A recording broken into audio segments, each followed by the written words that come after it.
துவாதசி திதி அப்படிங்கிறது ரொம்ப புண்ணிய திதி, ரொம்ப உயர்வான திதி. அதை பற்றி நாம் பார்த்தோம். மமாலக்ஷந்து துவாதசியாக கலான்னாரஹந்தோ ஷோடசீம் அப்படின்னு.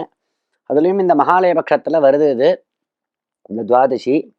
துவாதசியே பொதுவாக சந்நியாசிகளை ஆராதனம் பண்ணுறதுக்கு ரொம்ப உகர்ந்த திதி துவாதசிங்கிறது. அதனால தான் பெரியோர்கள்லாம் இந்த துவாதசி திதியில் உபனிஷத் பாராயணம் பண்ணுவா.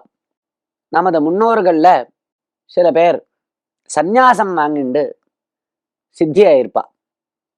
ரொம்ப வைராக்கிய சம்பன்னாளாக இருந்துட்டு சந்நியாசம் துறவரம் பூண்டு காலகத்தி அடைஞ்சிருப்பா, இறைவனடை சேர்ந்திருப்பா. அவர்களுக்கு அவர்களுடைய பூர்வாசிரமத்தில் குழந்தைகளாக இருந்தவர்கள், பையன் அவள்லாம் இருப்பா இல்லையா, அவள்லாம் ஸ்ராத்தம் பண்ணணும் வருஷா வருஷம். அதே மாதிரி இந்த மகாலயத்தில் அவர்களுக்கு மகாலய ஸ்ராத்தம் பண்ணணும். அந்த மாதிரி சந்நியாசிகளுக்கெல்லாம் மகாலயம், சந்நியாசியா இருந்து சித்தியானவர்களுக்கு மகாலய ஸ்ராத்தத்தை துவாதசி திதியில தான் பண்ணணும். இன்றைய தினம்தான் பண்ணணும், மற்ற நாட்கள் பண்ணக்கூடாது.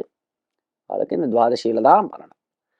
அதே சமயத்துல மற்றவர்களுக்கு, இப்ப எங்க அப்பா சன்னியாசி கிடையாது, அவர் சாதாரணமா கிரகஸ்தரா இருந்து இல்லறத்துல இருந்து அப்படியே இறைவனோடு சேர்ந்துட்டார், அவருக்கு என்ன பண்றது, துவாதசியில பண்ணலாமா அப்படின்னா பண்ணலாம். மற்றவர்களுக்கு இந்த துவாதசியில பண்ணக்கூடாது அப்படின்னு இல்லை. மற்றவர்கள் இந்த துவாதசி திதியில மகாலய ஸ்ராத்தம் பண்ணலாம், மற்றவர்களுக்கும் பண்ணலாம். ஆனா சந்நியாசியா சித்தியா இருந்தா அப்படின்னா அவர்களுக்கு மற்ற திதிகள்ல பண்ணக்கூடாது, துவாதசியில தான் பண்ணணும்.